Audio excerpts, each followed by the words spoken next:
This is CBC Nova Scotia News. Rent hike. Students at a Halifax University residence speak out about a 25% rate increase. Costly complaints. A Nova Scotia woman is ordered to pay $60,000 to a former nurse she attacked in a concerted campaign on social media. And big bones, the dirty work of preserving a blue whale skeleton. A cooler day on tap for Thursday, but sunshine, that's the good news. Temperatures building back as we work our way into the weekend. Your full forecast is coming up. Students in Halifax are speaking out against a 25% rental increase at the Atlantic School of Theology residence, saying it will create financial hardship in the midst of a housing crisis. The university says even with the increase, it will still have the cheapest residence rooms in the city. Nicholas Sagan reports. Students living in the Atlantic School of Theology residence got a shock last week, discovering a 25% rent increase is coming in September. For us, it's very, very frustrating to see such a stark increase. The residence houses up to 103 students from universities around the city, including Dalhousie, NSCAD, St. Mary's, King's, and NSCC. Nicholas Todd is one of them, paying $660 a month to live here. His rent will be going up by more than $150 per month. AST booting the rent up is actually going to create a significant trail of human misery behind it. The university says they're just trying to get closer to market value. And even with the increase, the rooms will still cost less than other university dorms in the city. We looked at the possibility of spreading it out, but frankly, there are costs we need to recoup. McCants says the international student cap is hurting the university's bottom line. The residents used to have a long wait list, but this year it's not even full. Nobody likes to be the evil landlord. We certainly don't want to be that, but at the same time, we have to be realistic about our operating costs. Students have been organizing in protest, putting up signs all over campus, some of which were removed. Todd says some students were shocked to find universities aren't covered under the province's 5% rent cap. We function as actual tenants. We have to get tenant insurance through AST. So it is very, very annoying to have AST kicking our rent up this high when there are rent controls for literally anyone else in Halifax who's not on a university campus. The provincial government declined an interview, saying university residences aren't covered under the rent cap because they're board-governed institutions that set their own rental prices. But a spokesperson said the province is disappointed by the 25% increase. Nicholas Sagan, CBC News, Halifax. Canada is hitting back with nearly $30 billion in retaliatory tariffs on U.S. goods. It's in response to Donald Trump's 25% levies on Canadian steel and aluminum imposed at midnight Tuesday. Vanessa Lee has the latest.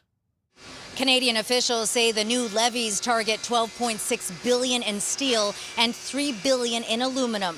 The counter tariffs will also apply to other products, including computers, sporting equipment, and cast iron goods. Finance Minister Dominic LeBlanc, who is the government's point person on Canada-U.S. relations, calls Trump's attack on the Canadian industry unjustified and unjustifiable, and says Canada must retaliate as the U.S. disrupts what was once one of the most successful trading relationships in the world. We will continue to maintain our countermeasures and increase them on April 2nd. This is no surprise to the American administration if we can't get to a position where their initial measures are all lifted. Prime Minister-designate Mark Carney was in Hamilton, Canada's steel capital today. He says he will make sure proceeds from Canada's tariffs go back to support workers in the affected industries here, adding he believes in open borders, but Canada is doing this in response to Trump's actions. We are ready to sit down with the Americans, with the U.S. government. I'm ready to sit down with President Trump. All of this uncertainty is having an impact on the bottom line of so many Canadian businesses, including here at Nagas Innovation, which produces energy recovery ventilation units used in places like schools and seniors' homes. President Michel-André Lamarche says they've had to cut the hours of 60 workers at its sister plant who are working 4 days a week now instead of 5 because business has slowed down. Clients are not asking for our products anymore on the U.S. side because of the uncertainty. Some orders have been canceled or just deviated to U.S. suppliers.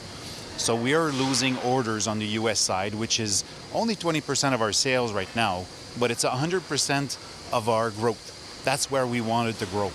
And now that's being, demolished. Even though Ottawa has announced $6 billion in aid for affected businesses, many say that will do little to help, considering the magnitude of contracts and relationships at stake. Vanessa Lee, CBC News, Varennes, Quebec. Yarmouth Mayor Pam Mood was in Washington this week to talk with American mayors about the ongoing trade war. Mood was part of a Canadian municipal delegation that attended the National League of Cities conference. She says they wanted to help U.S. leaders understand that tariffs will hurt residents on both sides of the border. How do we get word out? How do we help folks understand? And again, I can't say it enough, right on the ground is what we need to do, because I think we know how politicians react. When the people on the ground are screaming, it may not work with this administration, but we have to do everything we can. Mood says the Canadian delegation were also spreading awareness because some American mayors didn't even know tariffs had been implemented. And because of all this tariff talk, the Bank of Canada is cutting interest rates again, lowering it to 2.75%. That's down 25 basis points and the lowest it's been in almost 3 years. The Bank of Canada governor says the Canadian economy started strong this year, but the on-again, off-again trade war with the U.S. is starting to weigh on the economy.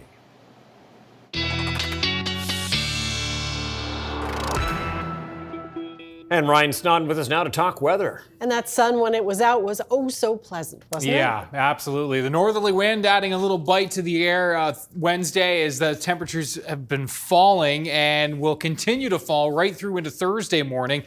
We will recover quite nicely after a very chilly start, -8 to -12 to start Thursday, but recovering back into the +2 to -2 range. The wind's relatively light and variable, 5 to about 15 kilometers per hour. The exception here, Cape Breton back towards the North Shore with that northerly flow. It looks like 10, maybe as much as 20 kilometers per hour at times there. And so, yeah, that will keep temps a little bit cooler there. That front continues to move out. There's the area of high pressure moving in for Thursday, and that high will then move off to the south. That is going to allow that southerly wind to kick back in on Friday. That will bump temperatures up mid, even some high single digits.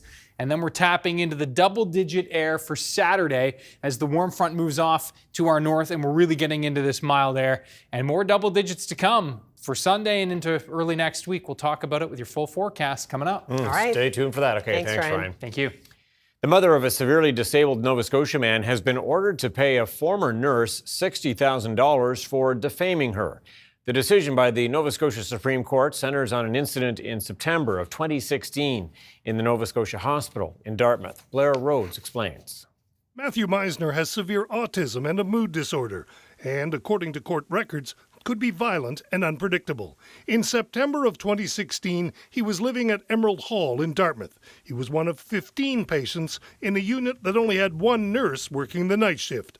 Meisner became agitated and threw feces at the nurse. He was put in a restraint chair, where he stayed until the morning shift arrived. An investigation by the health department raised questions about the nurse's conduct that night, but that investigation was picked apart by the judge hearing this case, who described the findings as unfair to the nurse and lacking proof for some of the assertions that were made. She was also exonerated in a separate investigation by the College of Nursing.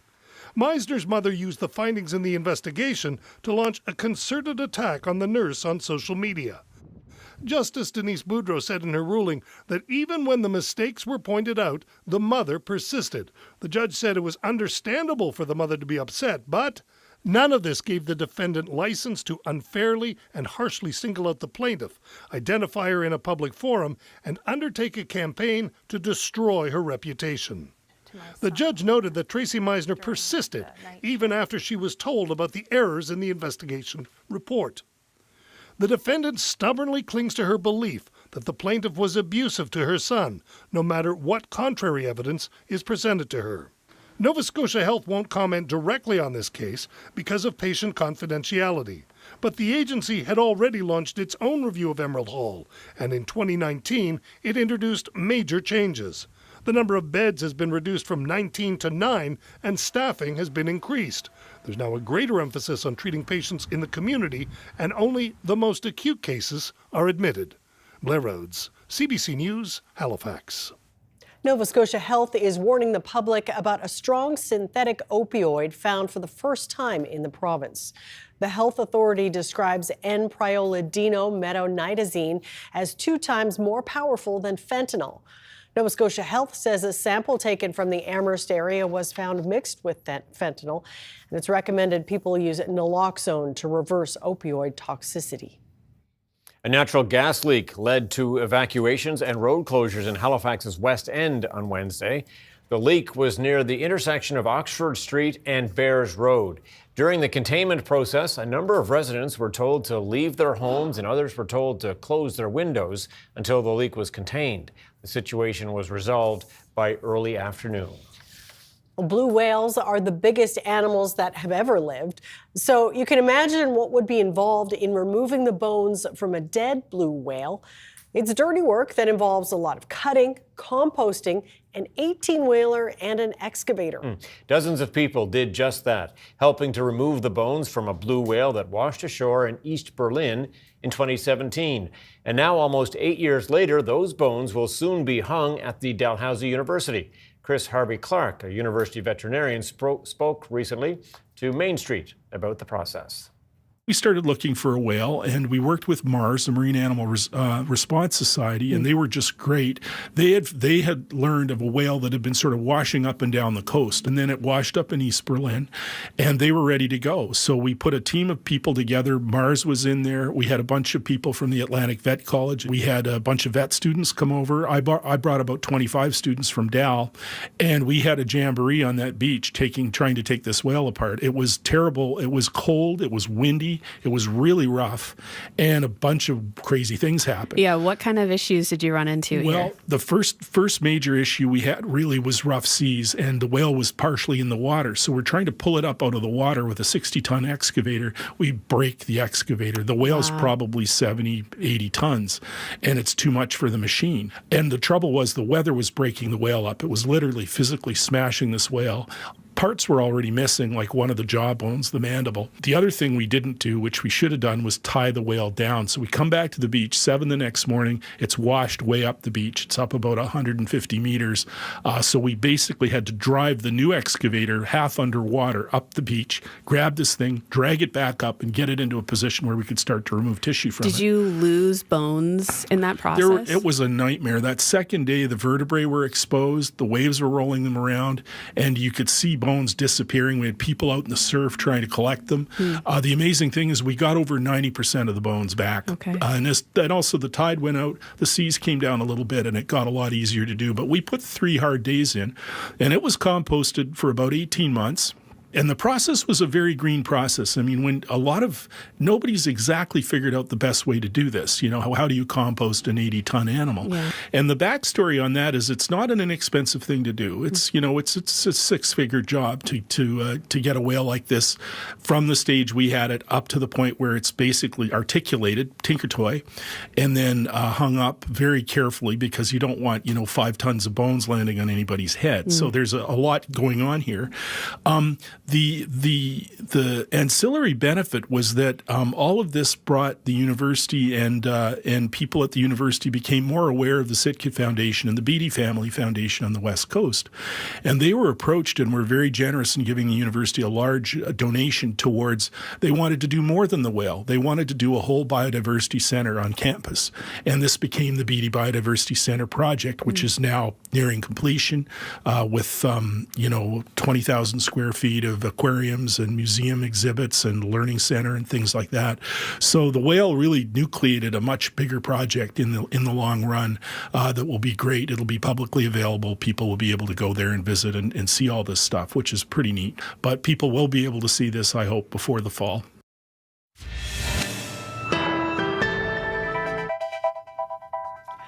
There's a beautiful shot, very familiar from the lens of our harbor cam. Ryan is up next with the full weather forecast. We are back on the other side of the break.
All right, your full weather forecast now, and a cool down on the way. Yes, but then a bounce back. That's for right. The weekend. Yes, as the roller coaster ride of spring continues. But yeah, that's the good news is the cool down is short term, and the warm up is really building through the weekend and into even early next week. So it's well timed. Yeah, sure is. Well timed indeed. Have a look at our temperatures out there right now. We've been falling. Northern areas have been kind of near the freezing mark for a good chunk of the day. Still hanging on. That northerly wind, that colder air, has not worked its way down into the southwest as of yet. So 5, 6, and 7 degrees at Baccaro. Excuse me, as I have a little frog in my throat here. You can see -1 to -4 across Cape Breton. And yeah, that's obviously our coolest spot. There's the northerly wind, which has kicked in everywhere. We're just not seeing that cold air rushing right into the Atlantic coast as of yet. Those northerly winds are going to remain steady through tonight, around 15 to 20 kilometers per hour. That's where they are pretty much right now. We are seeing some gusts upwards of 30 to 40 kilometers per hour, Cape Breton, back towards the Halifax area. And there's the frontal boundary. which is continuing to move out. And yes, that is pulling away. There's the low moving out into the Labrador Sea. This low passing harmlessly to our south. We've got this area of high pressure moving in. That's going to keep us quiet, not only for Thursday, but for Friday, even into early Saturday. So some good news with that. Further back out, and we'll have a look at those temperatures across North America right now. Looking a lot like spring here right now across most of the U.S. South, even back towards Phoenix at 21, LA at 15, and you can see temperatures across Canada kind of riding the freezing mark for most of us right now. -6 in Edmonton, -6 in Yellowknife, -21 in Churchill. So that cold air still hanging on in the far north. Now, as we look at temperatures for tonight, it is going to be feeling like a winter night. No question about that. A very chilly night, chilly start to Thursday morning. -6 to -8 in through the south and west. Most of us -8 to -12. We'll see some pockets that could dip into the -13, 14 range here across Cumberland, Colchester, into Pictou and Antigonish County, especially for inland areas. Near -6 for Cape Breton. And wind chill values for Thursday morning will be feeling widespread minus double digits to -teens. So do bundle up if you are heading out first thing. But we'll warm quite nicely as we look at the outlook here with your hour by hour. And again, that chilly start, but we'll see a mix of sun and cloud throughout the day and temperatures rebounding quite nicely back closer to the freezing mark into the afternoon. That northerly wind will continue for Cape Breton, -1 to -3. We'll see temperatures 0 to -2 for the eastern parts of the mainland. Antigonish back into New Glasgow, Pictou County, Tatamagouche up near -2. Right near the freezing mark, Cobequid Bay, and down into the Halifax area. And then into the south and west, we're looking at temperatures right around 0 to 2. On the plus side, the warmest temperatures will be inland. Now for Friday, we've got temperatures in the 6, 7, 8, likely some 9s on tap here in through the Annapolis Valley region. The winds in from the south.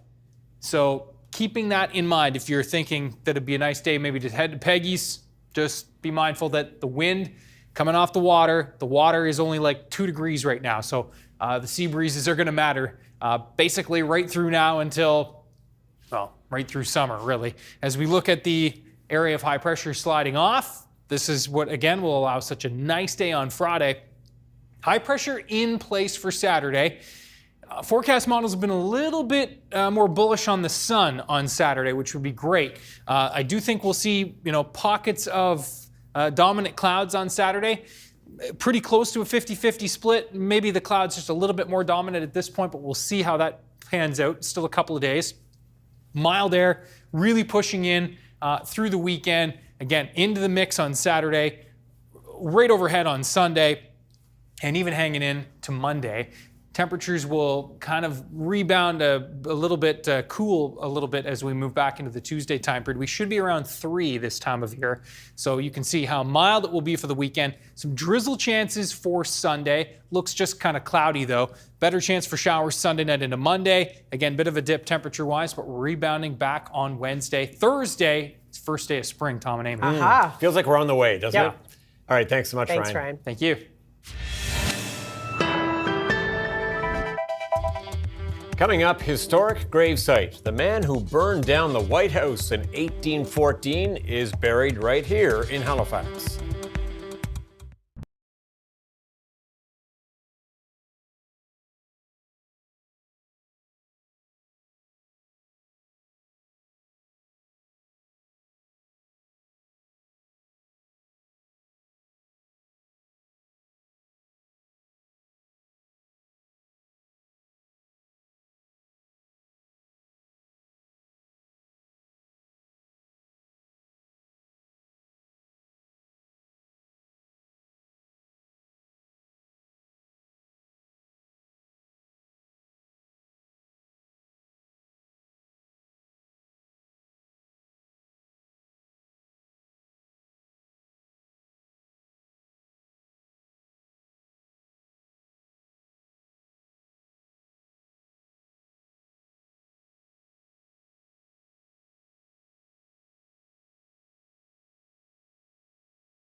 U.S. President Donald Trump continues to push his threat of Canada becoming the 51st state.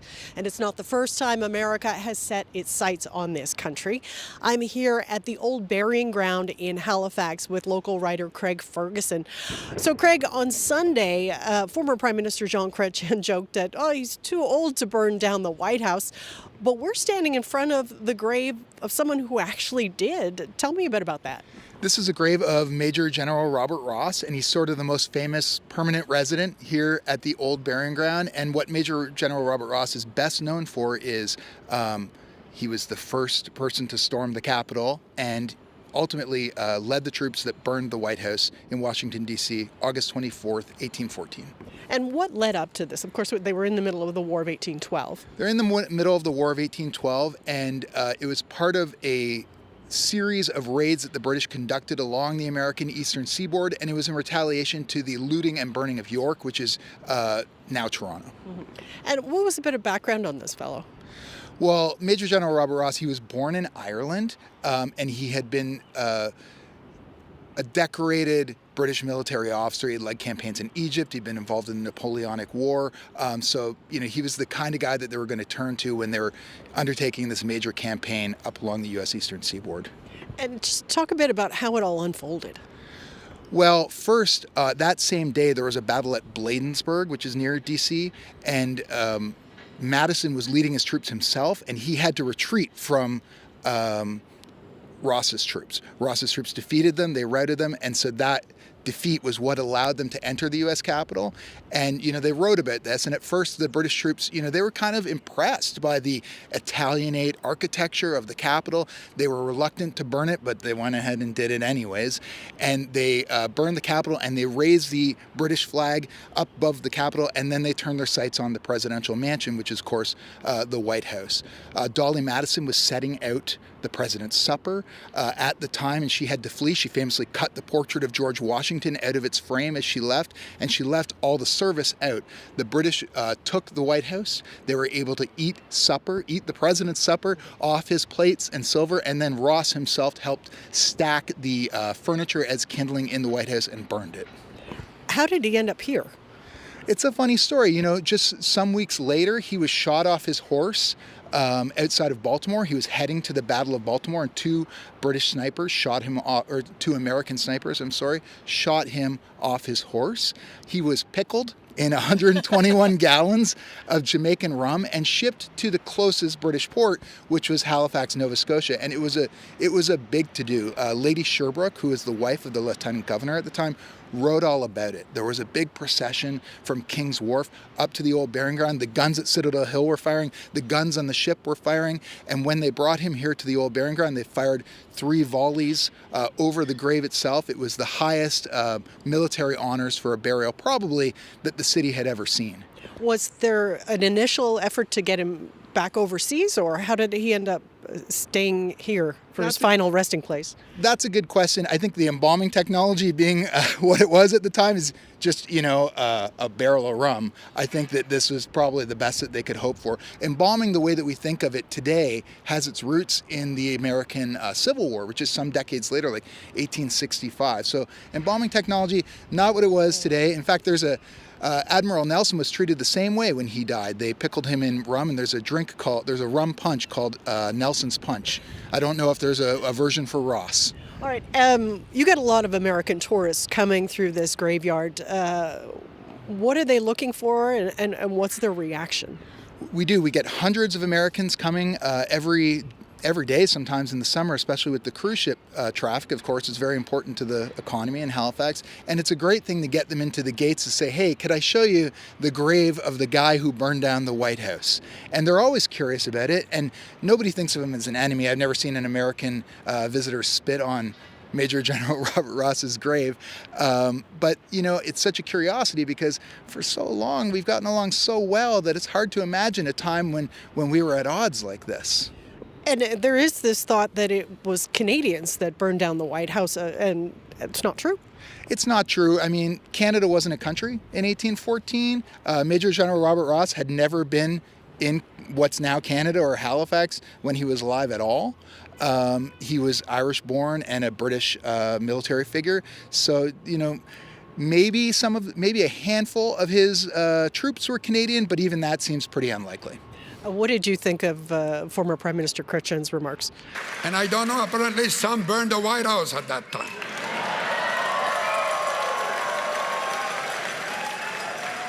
But I'm too old to do it.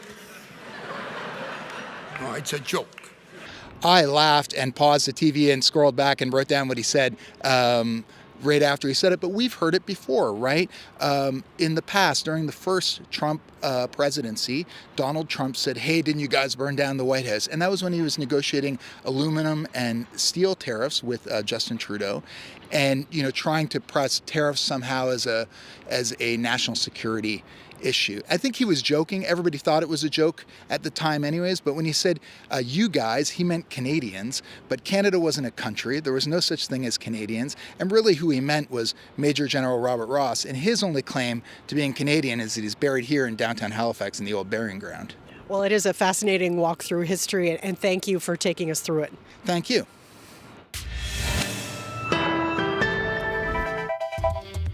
Coming up, the European Union retaliates against Trump's trade moves and slaps tariffs on produce from Republican states. And warming temperatures. Our changing climate means the waters of Antarctica are becoming more accessible for fishing.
Welcome back. The European Union is hitting back at U.S. President Donald Trump's 25% tariffs on steel and aluminum imports, ratcheting up a global trade war. Today, the world's biggest trading bloc announced retaliatory tariffs on American industrial and agricultural exports.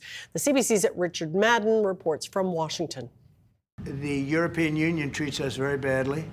President Donald Trump's trade war has gone global, with the European Union and Canada slapping billions in tariffs on U.S. products after Trump slapped tariffs on all steel and aluminum imports and threatening further escalation. So whatever they charge us, we're charging them. In his meeting with Ireland's Prime Minister, a country that's part of the EU, Trump defended his tariff agenda, accusing other countries of stealing wealth from the U.S., including Canada. Now, yesterday, Trump threatened to double tariffs on Canadian metals after Ontario Premier Doug Ford briefly taxed electricity supplied to 3 northern border states. Both sides eventually backed down. We had a problem with Ontario, and they dropped that when I let them know what we were going to be doing. They dropped it immediately, so I'm glad, because electricity, you shouldn't be playing with electricity. It affects people's lives there. Trump adding to his list of grievances, threatening to slap more tariffs on Canada's protected dairy sector covered under the modernized USMCA agreement Trump signed in his first term. Yeah, that Canada's absolutely one of the worst. Their dairy products, they charge our farmers 240, 250, 270, and 400%. Now, these tariff tensions come ahead of a key meeting Thursday between federal ministers, Premier Ford, and Commerce Secretary Howard Lutnick, who convinced Ford to pause his energy surcharge. And we're going to lower the temperature. You know, he thought he'd be sort of the big man and tackle Donald Trump, but you know you can't tackle Donald Trump. Now, the Canadian delegations are looking for a win or at least some assurances in that meeting, as the White House insists its tariffs on all Canadian imports they agreed to pause for a month to negotiate are set to be lifted in April. Richard Madden, CBC News, Washington. G7 foreign ministers convene for a meeting tomorrow in Quebec. Today in Ireland, U.S. Secretary of State Marco Rubio was asked if Canada becoming a 51st state would be on the agenda. Here's what he had to say. Well, that's not what we're going to discuss at the G7, and that's not what we're going to be discussing in our trip here. So they're the host nation, and we have a lot of other things we work on together. We defend North America through NORAD and the airspace of our continent together. So not to mention the issues of Ukraine and other commonalities. So we're going to be focused in the G7 on all of those things. That's what the meeting is about. It is not a meeting about how we're going to take over Canada. U.S. military support has resumed a day after Ukrainian officials agreed to a 30-day ceasefire proposal at talks in Saudi Arabia yesterday. The Trump administration had suspended the flow of arms and intelligence to Ukraine in its fight against Russia. Ukraine signaled it was open to the ceasefire plan on the condition that Moscow also accept the terms. Russia says it's awaiting detailed information about the U.S.-backed plan. Previously, the Kremlin has opposed anything short of a permanent end to the conflict and has not accepted any concessions. Meanwhile, on the ground in Ukraine, Russian missiles have killed at least 5 people on Wednesday. The hearing was held in New York to fight against the detention of a Palestinian activist. He was arrested on Saturday for his role in last year's Columbia University student demonstrations against Israel. As the CBC's Chris Reyes explains, it's all part of a wider push by the Trump administration to crack down on foreign students involved in so-called illegal protests. Down with occupation! A large crowd gathered outside a downtown Manhattan courthouse while inside, Mohammed Khalil's lawyers pleaded with a federal judge to bring the pro-Palestinian activist back to New York, where he resides with his wife, an American citizen who is currently pregnant with their child. The brief hearing wrapped with no decision on his release. As we tried to make clear in court today, what happened to Mahmoud Khalil is nothing short of extraordinary and shocking and outrageous. It should outrage anybody who believes that speech should be free in the United States of America. Khalil is currently being held in Louisiana after he was arrested in New York.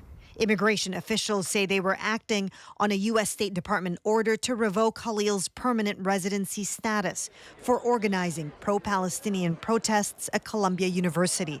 President Trump recently declared that more foreign students could be sent back to their country if they're deemed to be agitators or illegal protesters. Khalil's lawyers read a statement from his wife, who was in court but did not want to be identified. My husband was kidnapped from our home, and it's shameful that the United States government continues to hold him because he stood for the rights and lives of his people.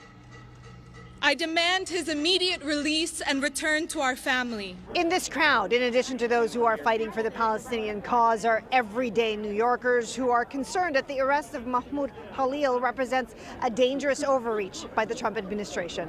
The right to protest is sacred. Without it, we cannot stop them from doing whatever they want to whomever they want. The fact that there was no warrant for him, he did nothing wrong, he committed no crimes.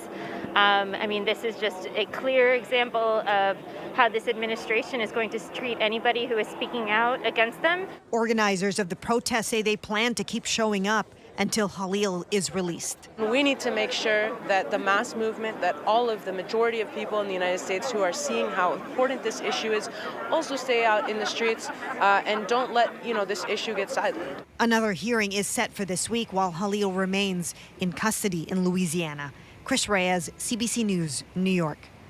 We are checking in today with our CBC News team in Antarctica. A Canadian-led research mission to the southern hemisphere is underway on HMCS Margaret Brooke.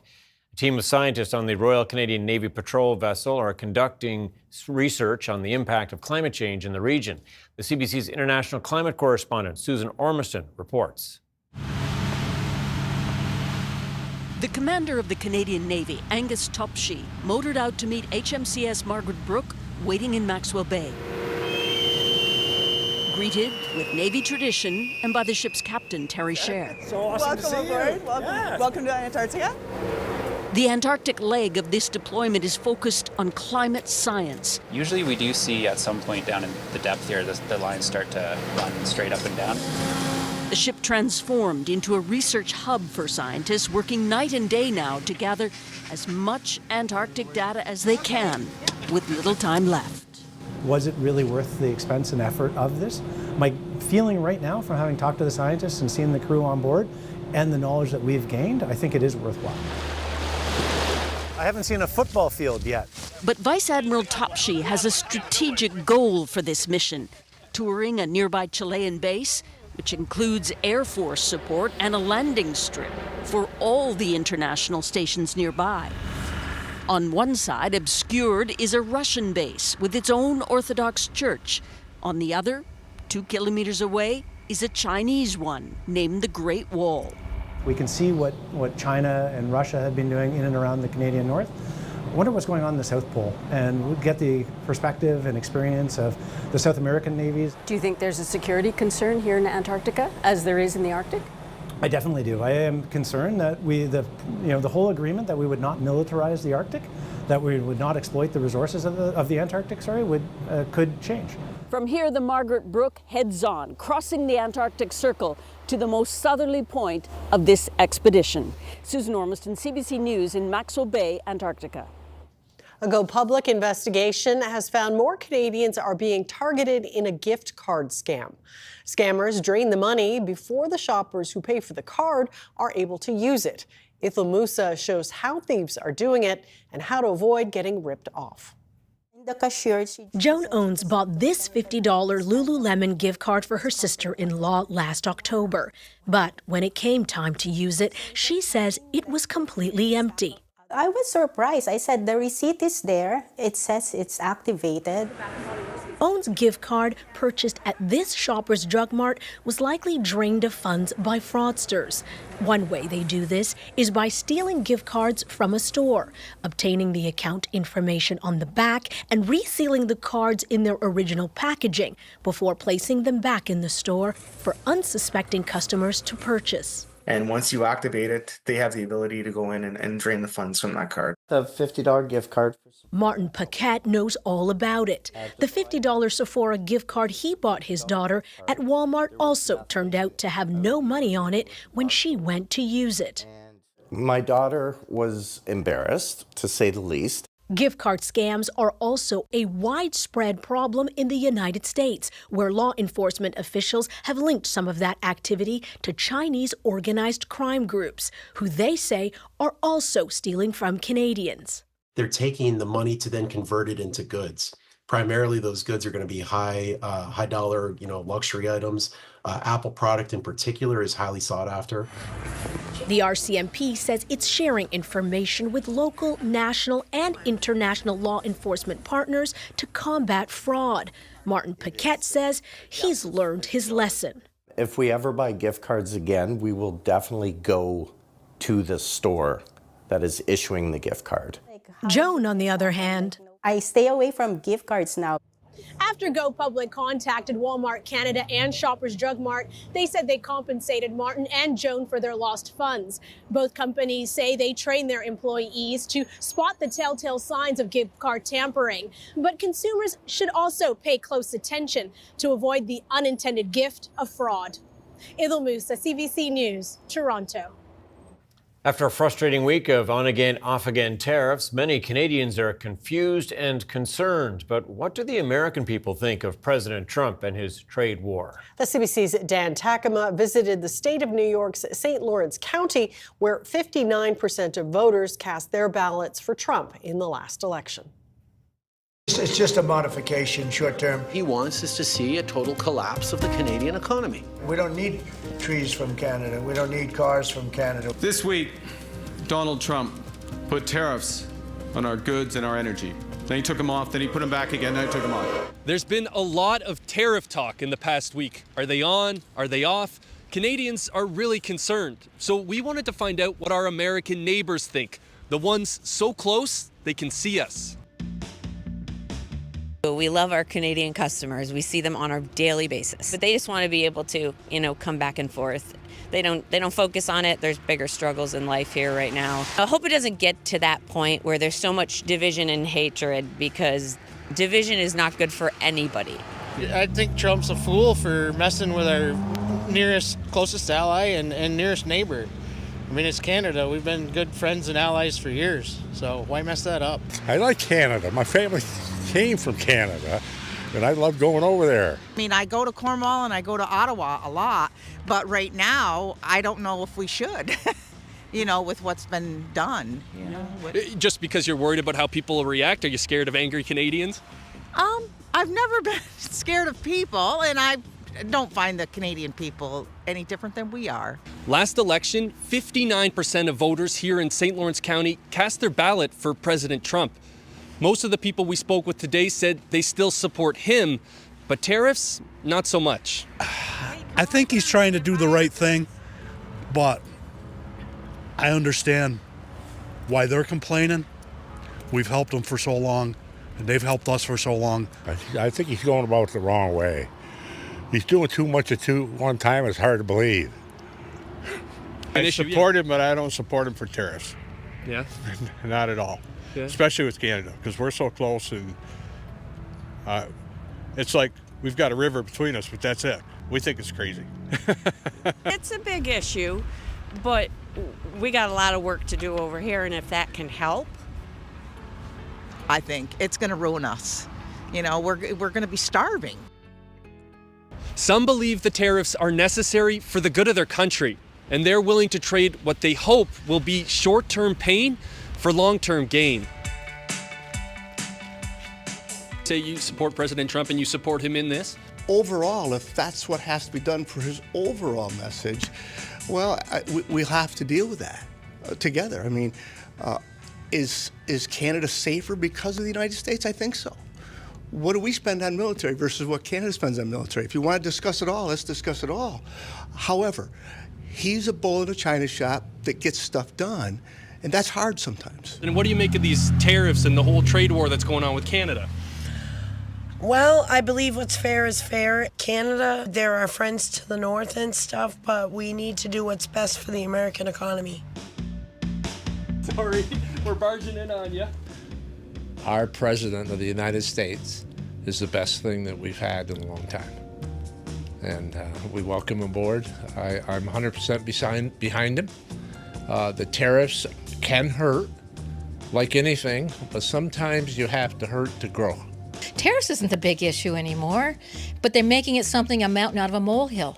It's always been there. It's always going to be there. It's what people want it to be. You can sit back and be scared to death because, oh, look at the news media is telling us, oh my God, we're going to have to pay $10 for a loaf of bread. No, it's not going to happen. Will it hurt? I think we will have a little bit of trouble, but we can do it. We can do it. We've gotten through worse than this, and you can too. For now, the trade war, or at least the tariffs, seem to be on pause, but there's still a lot of confusion.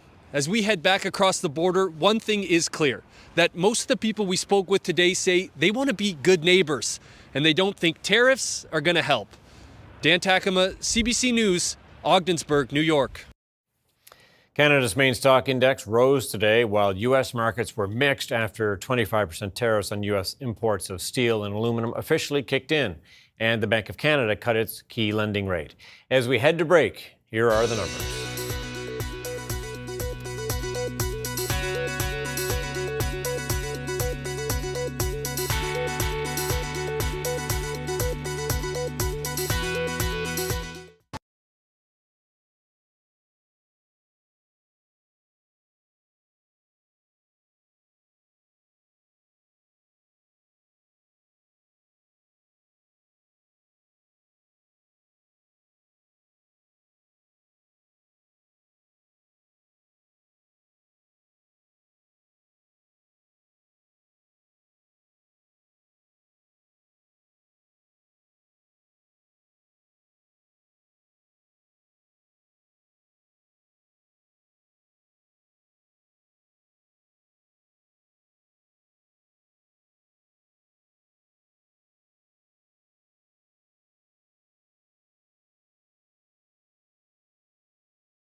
I'm Angela McIver, a reporter here at CBC Nova Scotia. My focus is on consumer stories, so basically anything that involves your money. Think you've been scammed or have information about a potential fraud? Get in touch and I will dig into it. I'm here to investigate.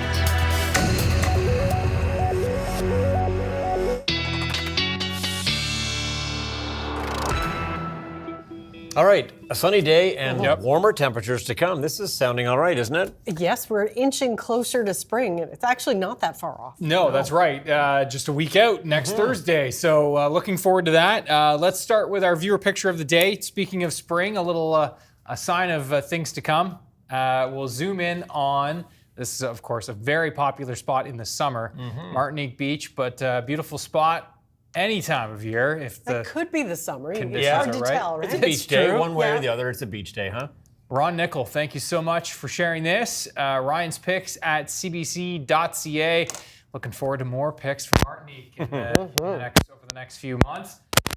As we look at Thursday's temperatures, you can see we've got temperatures right around the freezing mark for Thursday. A mix of sun and cloud, variable winds, about 5 to 15 kilometers per hour. So we will see the lightest winds in through the west. Northerly winds 10 to 20 across Cape Breton, -1 to -3 there. Into the forecast for Friday we go with the southerly winds that are going to be moving in. And that will have temperatures 6 to 8 degrees for many. Bit cooler right along the Atlantic coastline and a bit warmer. I think we'll be 9 degrees through the Annapolis Valley, so looking pretty good there. We'll continue to watch that milder air building in. There's the area of high pressure moving out. That southerly wind will move in as the high moves off to the east, and that will allow this next warm frontal boundary to move in across the region. And there's that push of mild air, which will include some double digits. And Sunday, forecast models flirting with some teen temperatures through the valley into northern parts of Nova Scotia, away from that onshore flow. We'll see how much cloud, how much drizzle's in the mix, but looking pretty good here through the next 7 days. Sure is. Okay, thanks for that, Ryan. Speaking of temperatures, a scientific trial is testing a simple strategy for fighting extreme heat. It's painting the roof white, reflecting light and heat back to the sky. The study spans several countries in this tin roof shantytown in India, where the heat hits 46 degrees sometimes. Indoor temperatures will be monitored, as will the residents' health. The heat waves that happened once every 10 years before the Industrial Revolution are now 3 times as likely. All right, that might be a good idea. Yeah, we'll see. That's it for us tonight. Thanks so much for watching. We'll see you next time. Good night. Good night.